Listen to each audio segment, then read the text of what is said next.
사랑하는 나의 자녀요. 숨이 벅차오를 때마다 인생의 책장을 덮고 싶었던 마음을 안다. 그러나 나는 너를 향해 말한다. 아직은 페이지를 접을 때가 아니다. 내 이야기는 이제 막 반을 돌아 새로운 대륙에 닷을 내렸을 뿐이다. 내가 설계한 서사는 바다 한가운데서 끝나지 않는다. 폭풍이 지나간 자리마다 무지개가 아치처럼 걸리고 절벽 끝으로 밀려났던 소망이 새 날개의 폭을 펼친다. 나는 시작도 끝도 초월하는 저자이며 문장 하나도 잉여로 남겨두지 않는다. 심지어 낙서처럼 보이던 좌절도 훗날 비밀의 암호가 되어 독자들의 영혼을 깨우게 된다. 내가 폭이라 여겼던 장면들을 다시 불러보자. 한숨으로 눌러쓴 마지막 줄, 내리긋듯 찍어버린 쉼표, 자책으로 번진 얼룩. 그 모든 흔적은 수정 대상이 아니라 기념비다. 상처 자리가 치유의 샘터가 되도록 나는 금빛 접합선으로 봉합한다. 그러면 상처는 흉이 아니라 무늬가 되고 흉터는 오히려 독창적인 무대로 솟아오른다. 내가 쓰는 책에는 절대적 패배가 존재하지 않는다. 오히려 패배라는 단어 자체가 변환되어 승리라는 단어의 하위 항목이 된다. 시간이 흘러도 너는 여전히 무대 위 주인공이다.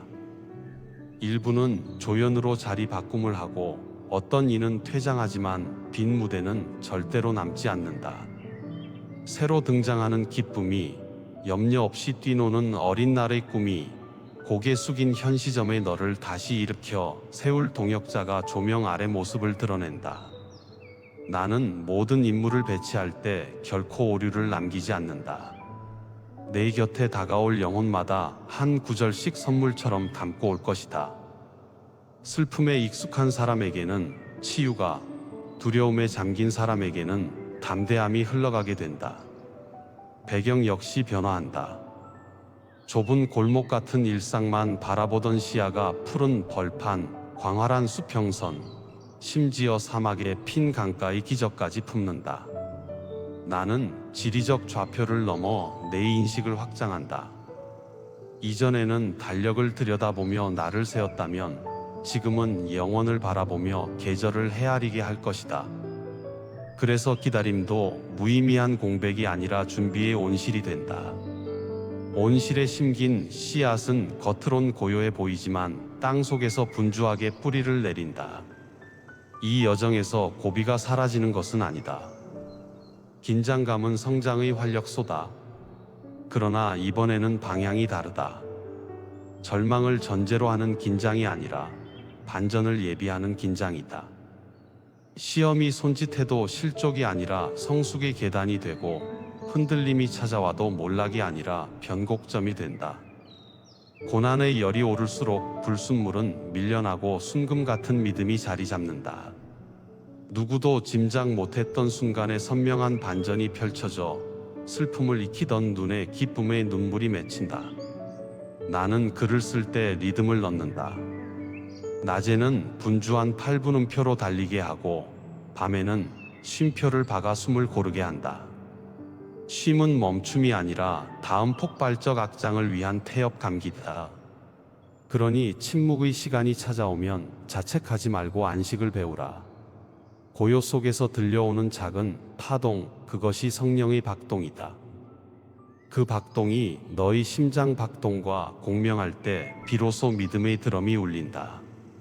글은 단어로만 완성되지 않는다. 행간의 여백, 눈빛, 숨결, 심지어 가슴을 스치는 무언의 떨림까지도 텍스트다. 나는 내 눈빛을 문장으로, 네 침묵을 대사로, 내 숨결을 문단 구분선으로 사용한다. 그래서 울음과 웃음, 소리와 침묵이 뒤섞여 한 권의 서사시가 완성된다. 그 책장을 넘길 때마다 독자는 자신의 이야기를 비춰보며 나를 다시 본다. 이제 실천의 장을 열 때다. 믿음은 구상으로 머물면 빛을 보지 못한다. 내 손을 움직여 씨를 심고 입술을 열어 찬양을 내뱉으며 발을 떼어 순종의 길을 걷는 순간 믿음은 형체를 얻는다. 순종의 작은 걸음 하나가 미래 세대의 발자국이 되고 작은 위로 한마디가 굶주린 영혼의 양식이 된다. 기적은 대개 이처럼 소박한 포장지에 담겨온다. 그러나 동시에 준비 없이 만난 기적은 모래 위 찝찝기와 같다. 그래서 나는 뿌리 내림을 중요시한다. 말씀을 새기고 은혜를 기억하며 감사로 맺기를 양념할 때 내 뿌리는 깊어진다. 뿌리가 깊으면 폭풍이 와도 나무는 쓰러지지 않는다. 애초에 폭풍은 나무를 넘어뜨리려는 것이 아니라 더 높이 흔들어 은총의 열매를 흔들어 떨어뜨리기 위해 허락되기도 한다. 나의 자녀요, 너는 글의 주인공이자 동시에 편집자다. 내 손에 붙들렸으니 전체 흐름은 내가 책임지고 세부의 단어 선택은 너에게 맡긴다. 부정적 단어를 고집하면 서사가 방황하고 희망의 용어를 채택하면 흐름이 살아난다. 그러므로 절망 대신 소망, 불평 대신 감사, 두려움 대신 담대함을 선택하라. 그 작은 교정 하나가 책의 분위기를 통째로 바꾼다. 그리고 결코 잊지 말라. 이 장벽을 넘어 또다시 장벽이 올 것이다. 하지만 그때마다 기억해야 한다. 뛰어넘은 벽이 내 기록에 영광의 미술관으로 남는다는 사실을.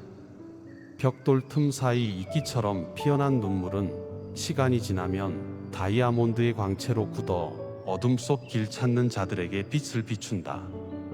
실패의 재는 승리의 색소가 되고 한숨의 김은 찬양의 향연으로 변한다. 나와 함께 기록하는 이 여정에는 낭비가 없다. 숨조차 잉여로 허락되지 않고 혼잣말 같은 기도도 낙서처럼 흘려보내지 않는다. 나는 그 모든 것을 수집해 음악으로 편곡하고 백지였던 하늘의 불꽃 글씨로 새겨 영원의 도서관에 보관한다.